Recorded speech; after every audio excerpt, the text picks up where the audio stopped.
Assalamualaikum. Welcome back with another tutorial of programming C++. तो हमने last time जो हमने डिस्कस किया था उसमें हमने machine language, assembly language and high level language को डिस्कस किया था। बेसिक लेक्चर था। तो ये हमारा थ्योरी का लास्ट लेक्चर है। इसके बाद हम डायरेक्ट कोडिंग के ऊपर आएंगे। इंशाल्लाह अगले जो तमाम क्लासेस होंगी वो हमारी कोडिंग के ऊपर होंगी। इसमें हमने कुछ बेसिक, अभी हम प्रोग्रामिंग की बेसिक्स में हैं, एक्सट्रीम बेसिक्स ऑफ प्रोग्रामिंग की अभी हम कर रहे हैं। इसमें अब जो आज हमने टॉपिक डिस्कस करना है, algorithms. What is algorithms? Algorithm कोई टफ चीज़ नहीं है, सिंपल तरीके से मैं आपको समझाना चाहता हूँ। तो आप बस साथ दें, कंसंट्रेट करें, इंशाल्लाह फ़ायदा होगा। The action to be executed, यानी कि हमने कोई एक्शन करना है,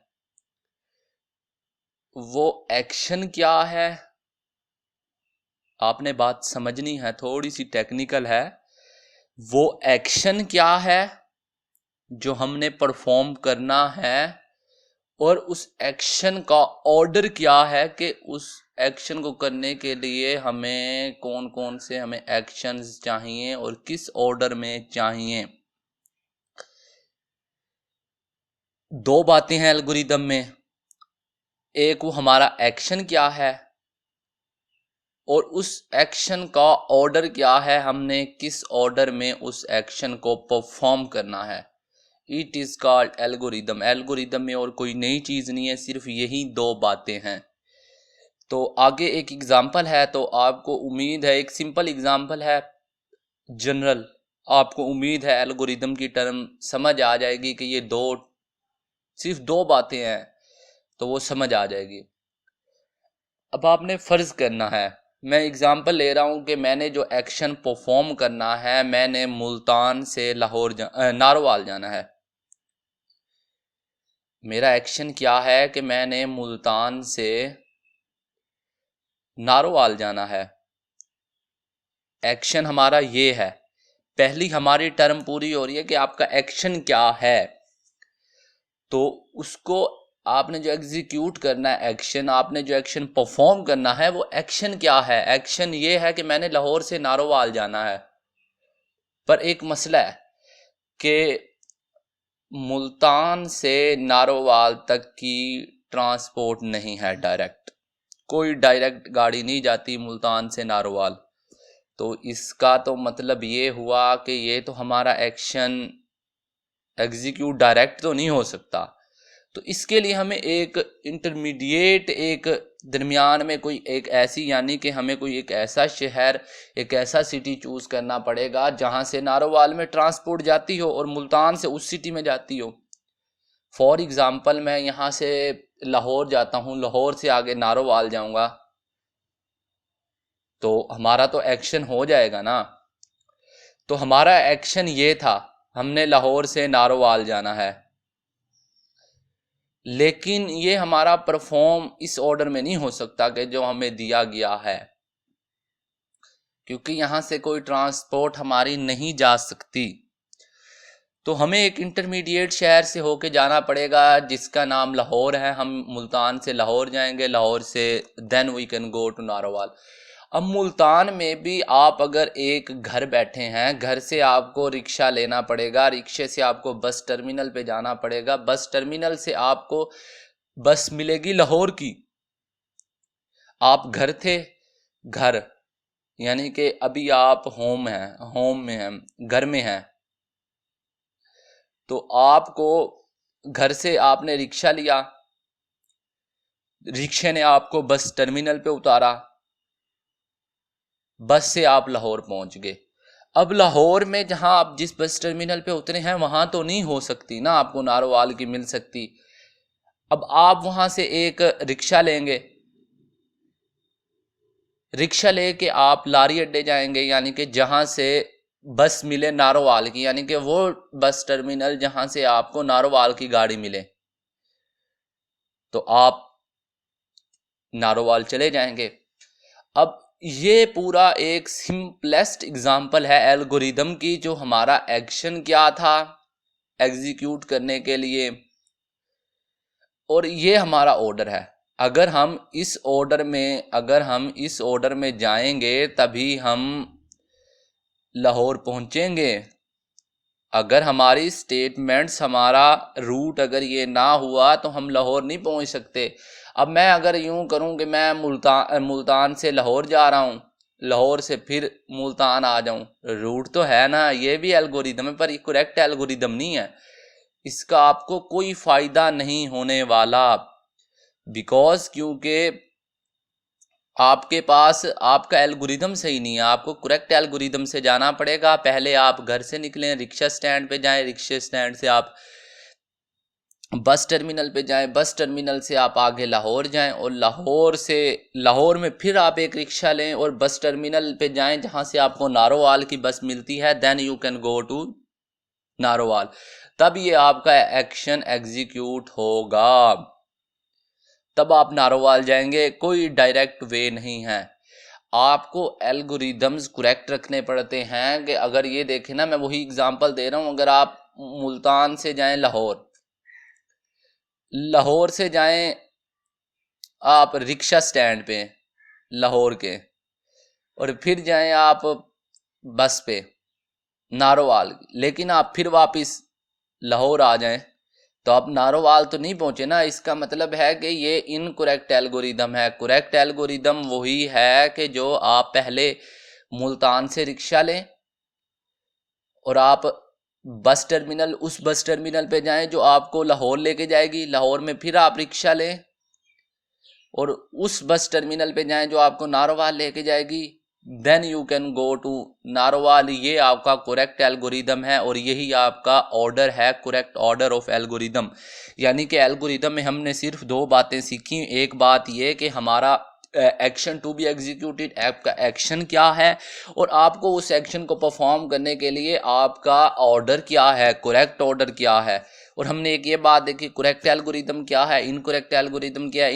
इनकरेक्ट एल्गोरिदम वो होगा जो आपको आपका टास्क परफॉर्म ना करके दे, यानी कि आपको इधर उधर ले जाए पर आपको आपका एग्जैक्ट टास्क आपका परफॉर्म ना हो, वो इनकरेक्ट एल्गोरिदम है। जो करेक्ट एल्गोरिदम होगा वो आपका सही ऑर्डर में होगा, तो वो आपका टास्क एग्जीक्यूट करवाएगा, आपका वो टास्क हो जाएगा।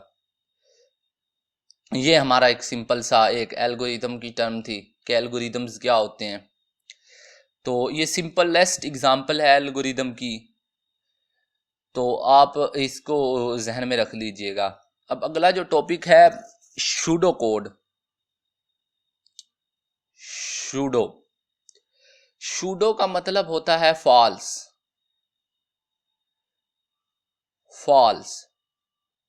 झूठी, झूठा, नकली। यानी कि सूडो कोड, अगर मैं वर्ड से जाऊं, सूडो का मतलब फॉल्स, कोड का मतलब आपने जो एक कोड लिखा है, ऐसा कोड जो कि गलत है। सूडो कोड ऐसा कोड जो कि एक है तो कोड पर है झूठा, यानी कि गलत है। तो अब इसकी जो पहली एग्जाम आती है, इसकी अगर मैं पहले इसकी हम डेफिनेशन की तरफ जाएं, informal language that helps you develop algorithms. ऐसी लैंग्वेज जो कि करेक्ट तो नहीं है लेकिन आपको एल्गोरिदम बनाने में हेल्प कर रही है। आपको जब आप कोड लिखेंगे, किसी चीज का प्रोग्राम बनाएंगे, उसमें हेल्प करे, वो इनफॉर्मल लैंग्वेज होती है। यानी कि अब आपको ना मैं एक एग्जांपल देता हूं। मैंने ना एक कोड लिखना है, मैंने ना दो वेरिएबल्स को ना ए जमा बी करवाना है, यानी कि मैंने करवाना है 10 + 20 करवाना है। तो मेरा एक वो होना चाहिए, जो मेरा एक सूडो कोड में अपना पहले जहन में बनाऊंगा कि यार मेरे पास दो वेरिएबल्स होने चाहिए इंटीजर टाइप के, जिनमें 10 और 20 हो, फिर मैं उनको ऐड करवाऊं तो मैं उसका रिजल्ट ले लूंगा। तो अब ये मैंने अपनी ही जुबान में लिख लिया कि मुझे किस ऑर्डर में चीजें लिखनी हैं, यानी कि ये है असल, ये कोड नहीं है, कंप्यूटर अंडरस्टैंड नहीं करेगा। ये सिर्फ आपकी अपनी अंडरस्टैंडिंग के लिए है कि मैंने कोड को किस तरह किस ऑर्डर में लिखना है, मेरा जो कंप्यूटर कोड होना है वो किस तरह होना है। ये सूडो कोड है। ये देखें, सिमिलर टू एवरीडे इंग्लिश, यानी कि आप इंग्लिश में लिख सकते हैं फर्स्ट, जैसे कि मैंने पिछला बनाया है एल्गोरिदम, तो अगर मैं उसको लिखने की कोशिश करूं तो मेरे लिए क्या होगा, first we have to go to rickshaw stand, then we go to bus terminal from where we depart for Lahore, then we go to rickshaw stand and take bus of Narowal, and then we reach the Narowal। तो ये हमारा जो एक, ये जो मैंने English में जो अपनी तरफ से ये जो कुछ जहन में रख लिया है, इस चीज़ का नाम सूडो कोड है कि मैंने एक अपने ही तरह से एक कोड लिख लिया है कि मैंने पहले मुल्तान से घर से निकलना है, नारोवाल के लिए जाना है, तो मुझे क्या क्या करना पड़ेगा। पहले मुझे रिक्शा स्टैंड पे जाके लाहौर के बस, जहाँ से मुझे लाहौर की बस मिले वहाँ पे जाना पड़ेगा, वहाँ से फिर मैं लाहौर जाऊँगा, लाहौर में फिर मैं उस रिक्शा लूँगा और उस बस स्टैंड पे जाऊँगा जहाँ से मुझे नारोवाल की बस मिले। तो जो मैं ये लिखूंगा कोड वो आपका सूडो कोड होगा। तो वही बात है, not an actual programming language, यानी कि ये एक प्रोग्रामिंग लैंग्वेज नहीं है, मैंने इंग्लिश में लिख लिया है कि मैंने जो है पढ़ा कोड किस तरह मेरा कोड होना है। मैंने एक इस तरह समझ लें कि मैंने एक यूं समझें कि अपने कोड को ना इंग्लिश डिस्क्रिप्शन में लिख लिया है, ऐसे की शक्ल में कि मेरा कोड है क्या चीज, मैं उसको एक्सप्लेन कर रहा हूं। ये चीज का नाम सूडो कोड है। तो अब ना मैं आपको आपको ना एक बात समझाने की कोशिश कर रहा हूं। सूडो कोड को ही मैं एक्सप्लेन करने के लिए बनाई गई है। एक स्टूडेंट है और उसने लर्न करनी है इंग्लिश, समझ लें आप टेंस लर्न करना है, ठीक है। तो इसके आपके पास ना दो ऑप्शन है, या तो स्टूडेंट जो है पढ़ा बहुत ही इंटेलिजेंट टाइप का बंदा है, यानी कि वो इंग्लिश कॉन्सेप्ट्स को इंग्लिश में ही डायरेक्ट आप समझ सकता है। आपको ये बात समझ आ रही है कि आपका एक तो बहुत इंटेलिजेंट लोग होते हैं, उनको इंग्लिश एक ही दफा में समझ आ जाती है, तो उसको यानी कि एक जो है वो डायरेक्ट वे में समझ सकता है इंग्लिश। लैंग्वेज सीखने के दो तरीके हैं, या आप उसको डायरेक्ट करके सीख लें, या आपके पास एक और ऑप्शन होता है कि आप पहले उसको अपनी मदर लैंग्वेज में कन्वर्ट करें, पहले आप मदर लैंग्वेज लें फिर उसको आप इंग्लिश में कन्वर्ट करें। जैसा कि हमें सिखाया जाता है कि पास्ट प्रेजेंट फ्यूचर क्या होते हैं, इनकी निशानियां क्या होती हैं, ता है, ती है, ते हों, रहा है, रही है, रहे हों, यही चीज इसमें होती है।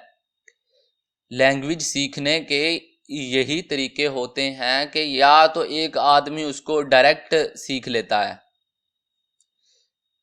ठीक है, या फिर वो उसे पहले अपनी मदर लैंग्वेज में देखेगा कि मेरी मदर लैंग्वेज में क्या है इसका मतलब, फिर वो उसको इंग्लिश में कन्वर्ट करेगा।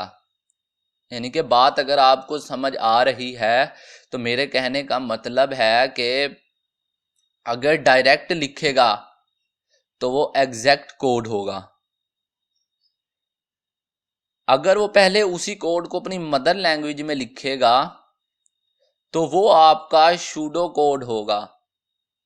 सूडो कोड, अगर वो पहले उस कोड को अपनी मदर लैंग्वेज में लिख लेगा वो सूडो कोड होगा, और जब वो उसको अपना फिर उसको कन्वर्ट कर लेगा अपनी कंप्यूटर लैंग्वेज में। यही बात यहाँ पे लिखी हुई है कि एक यूजर है, जब उस कोड को वो अपनी मदर लैंग्वेज में लिखेगा तो वो होगा सूडो कोड, सूडो कोड। और जब वो उसको कन्वर्ट कर लेगा हाई लेवल लैंग्वेज के कोड में तब वो प्रोग्रामिंग होगी। देन वो कंप्यूटर कोड होगा। ये उम्मीद है कि आपको सूडो कोड की टर्म समझ आ गई होगी। इसके बाद है फ्लो चार्ट्स। ये इंपॉर्टेंट टॉपिक है, मैंने अक्सर एग्जाम्स में इसमें से क्वेश्चन देखे हैं, तो आप इसको जहन में रखिएगा, ये बहुत इंपॉर्टेंट टॉपिक है और मैंने इसको बहुत ही सिंपल वे में समझाने की कोशिश की है। तो अब फ्लो चार्ट क्या होता है? Schematic representation of a process. एक डायग्राम बना के आप एक प्रोसेस को रिप्रेजेंट करते हैं। अगर आप बायो के स्टूडेंट हैं तो आपने बहुत से साइकिल पढ़े होंगे, कार्बन साइकिल हो गया, इसका फूड चेन्स होगी। वो उन्होंने एक डायग्राम बना के वो एक प्रोसेस को जो है पढ़ा एक्सप्लेन करने की कोशिश करते हैं। इसी तरह आपकी अगर आप बायोकेमिस्ट्री में चले जाएं तब भी आपको इसी तरह आपने जब हम इंजीनियरिंग करते हैं तो आपको एक सब्जेक्ट पढ़ाया जाता है इंजीनियरिंग ड्राइंग। उसमें हमें समझाया जाता है कि हमने किसी चीज़ की ड्राइंग कैसे बनानी है, एक 3D ऑब्जेक्ट को हमने 2D में कैसे जाहिर करना है, किसी चीज़ के कैसे करना है। तो उसका हमारा पर्पस इस सब्जेक्ट का सिर्फ ये होता है कि हम किसी चीज़ की अगर ड्राइंग बनाएं, अगर मैं यहाँ बैठा ड्राइंग पाकिस्तान में बना रहा हूँ, मेरी ड्राइंग पूरी दुनिया में लोग समझ सकें, तो इसके लिए इन्होंने कुछ स्टैंडर्ड चीज़ें इख्तियार की होती हैं, स्टैंडर्ड्स को फॉलो किया जाता है। इसके लिए हर एक के लिए एक अलहदा स्टैंडर्ड्स होते हैं, हमने स्केलिंग होती है, इसके अलावा बहुत सी टर्म्स होती हैं। जो एक सिंबल है वो सिर्फ वही सिंगल उसी चीज़ के लिए वो सिंबल यूज़ होगा, वो किसी और चीज़ के लिए सिंबल यूज़ नहीं होगा। यानी कि फॉर एग्जांपल अगर आपने फायर सिंबल दे, जहाँ पे भी आपको रेड सिंबल नज़र आ जाए तो ऐसे समझ होता है कि ये रेड जोन है, यहाँ पे आम शहरी नहीं जा सकता। चाहे वो पाकिस्तान में, चाहे वो इंग्लैंड में हो, चाहे वो इंग्लैंड में हो, चाहे वो यूनाइटेड स्टेट में कहीं भी हो, उसका सिंबल यही होता है कि ये रेड जोन है, इसके अंदर आम सिटीज़न, कॉमन सिटीज़न उसके अंदर नहीं जा सकता। इसी तरह जब हम फ्लो चार्ट्स बनाते हैं तो हम एक सिंबल स्पेसिफिक फंक्शन के लिए असाइन कर देते हैं। ये बात आपने समझनी है कि जब हम एक डायग्राम बनाएंगे तो एक सिंबल सिर्फ उसी स्पेसिफिक फंक्शन के लिए लग सकता है, वो किसी और के लिए नहीं लग सकता। यही बात अब आगे आई है। स्टैंडर्ड सिंबल्स को हमें फॉलो करना पड़ता है, हमें सिंबल्स फॉलो करने पड़ते हैं स्टैंडर्ड। यानी कि अगर मैं यहाँ पाकिस्तान में अगर मैं स्टैंडर्ड सिंबल बना के मैं अगर अपना कोड को फ्लो चार्ट की शक्ल में जाहिर करने की कोशिश कर रहा हूँ, तो मेरा जो कोड है पढ़ा उसका फ्लो चार्ट अगर मैं किसी भी बाहरी मुल्क की किसी इंजीनियर को दे दूं, उसको मेरा आधा कोड समझ आ जानी है। सिर्फ डायग्राम देख के उसको 75% क्लियर हो जाना है कि इसका कोड क्या है, इसका आइडिया क्या है। यानी कि फ्लो चार्ट से तकरीबन 75% आइडिया हो जाता है कि इसने कोड क्या लिखा होगा। और अगर मैं स्टैंडर्ड सिंबल ही फॉलो ना करूं तो उसको क्या पता इसका क्या मतलब है। अब कोई फॉर एग्जांपल कोई एक टर्म है, उसका स्टैंडर्ड में उसका मतलब कुछ और है और मैं उसको कुछ और कहूं, यानी कि ये जो सिंबल है मैं ये बनाने की कोशिश कर रहा हूं, ये डिसीजंस के लिए होता है इंटरनेशनल, पर मैं इसको इनपुट के लिए यूज करूं तो उसको समझ नहीं आएगी कि उसने ये किस लिए बनाया है।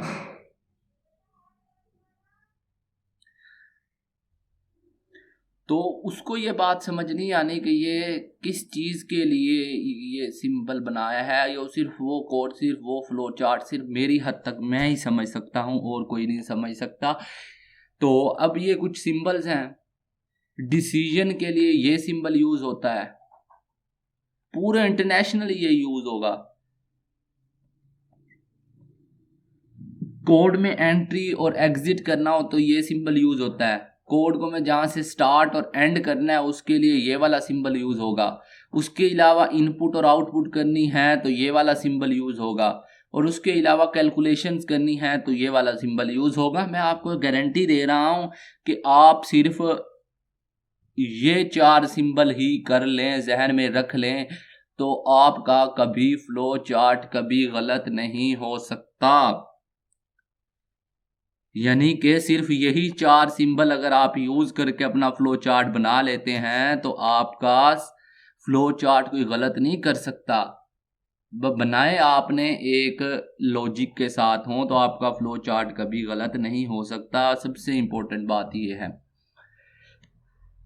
तो अब आगे क्वेश्चन है, बड़ा एक जनरल क्वेश्चन है जिसमें मैंने फ्लो चार्ट को आपको लोगों को समझाने की बहुत हद तक कोशिश की है कि आप लोगों को उस बात की समझ आ जाए। तो उसके लिए मैंने लिखा है, हमारे पास ABC है पड़ा। हमने 3 वेरिएबल्स लेने हैं, 3 वेरिएबल्स में कुछ ना कुछ वैल्यू देनी है। तीनों वेरिएबल्स को, इनको A और B को कुछ वैल्यू देनी है। ये फार्मूला लगा के C की वैल्यू कैलकुलेट करनी है और फिर हमने डिसाइड करना है कि C इवन है या ओड है, फिर उसको फ्लो चार्ट के जरिए जाहिर करना है। दोबारा सुने, हमने वेरिएबल्स 3 लेने हैं, 2 को वैल्यू असाइन करनी है, तीसरे की ये फार्मूला लगा के हमने वैल्यू कैलकुलेट करनी है, फिर C को हमने डिसाइड करना है कि इट इज़ इवन और इट इज़ ऑड, और इसका फ्लो चार्ट बनाना है। मैंने स्टार्ट के सिंबल से स्टार्ट किया, इट मीन्स डैट यहाँ से प्रोग्राम स्टार्ट हो गया। मैंने वेरिएबल्स को वैल्यू दी 10 और 20, यानी कि ये इनपुट और आउटपुट के लिए सिंबल जो यूज़ होता है, ये वाला, ये इनपुट और आउटपुट के लिए सिंबल यूज़ होता है। तो इसमें मैंने इनपुट दे दी। फिर मुझे अब कैलकुलेट करनी है C की वैल्यू, C is equal to A plus B। मैंने स्टैंडर्ड सिंबल फॉलो किया, ये सिंबल हमारी कैलकुलेशंस के लिए यूज़ होता है। मैंने यहाँ पे C की वैल्यू कैलकुलेट कर लिया। मैंने C की वैल्यू कैलकुलेट कर ली है, तो अब मैंने डिसाइड करना है कि इट इज़ इवन और ऑड। डिसाइड करने के लिए हमारे पास जो सिंबल है वो ये वाला है। अब अगर ये इवन है तो, अगर ये इवन है, इवन यानी कि अगर ये ट्रू है, मैं चेक कर रहा हूं कि क्या ये इवन है। यस, अगर ये इवन है तो शो होगा कि इवन, और अगर ये ओड है यानी कि मेरी फॉल्स होगी ना, कि मैं इवन चेक कर रहा हूं, तो ऑटोमेटिकली क्या होना है, अगर इवन नहीं है तो फिर ओड होगा। यानी कि अगर ओड है तो इस साइड पे प्रोग्राम चलेगा। एट अ टाइम सिर्फ एक दफा में इनमें से कोई एक स्टेटमेंट चलनी है, या वो नंबर इवन होना है या ओड होना है। आपको समझ आई ना इस बात की कि ये इवन होगा या ओड होगा, या ये स्टेटमेंट चलेगी या ये स्टेटमेंट चलेगी, दोनों में से कोई भी चले, प्रोग्राम अभी स्टिल रनिंग है, उसको एंड भी करना है। चाहे ये स्टेटमेंट चले तब भी हमें ये प्रोग्राम एंड करना है, ये स्टेटमेंट चले तब भी हमें ये प्रोग्राम एंड करना है। ये देखें, ये सिर्फ एंड में, हमें एंड से हमने इसको एंड कर दिया। ये आपने सिंबल्स जहन में रखने हैं कि सिंबल्स कौन से आपने यूज करने हैं। सिंबल्स ही आपकी मेन चीज है। तो मुझे बहुत हद तक उम्मीद है आप लोगों को ये बात समझ आ गई होगी। तो अब हम नेक्स्ट वीडियो में मिलते हैं। यार अगर आपको वीडियोस पसंद आती हैं, आपको कुछ समझ आती है, तो प्लीज़ यार ये चैनल जो है आप सब्सक्राइब करें, वीडियोस को लाइक करें और शेयर करें। Thank you.